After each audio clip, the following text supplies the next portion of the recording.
Sebuah rekaman ramai dibicarakan warganet di media sosial Telegram pada Kamis 1 Agustus 2024. Dalam rekaman tersebut memperlihatkan bagaimana militer Rusia melumpuhkan angkatan bersenjata Ukraina pada posisinya di pemukiman.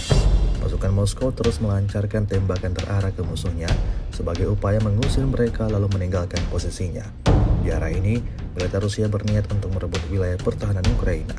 Ledakan demi ledakan terus terjadi, hingga video ini beredar beragam komentar dituliskan warganet.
Download Tribun X sekarang, menghadirkan lokal menjadi Indonesia.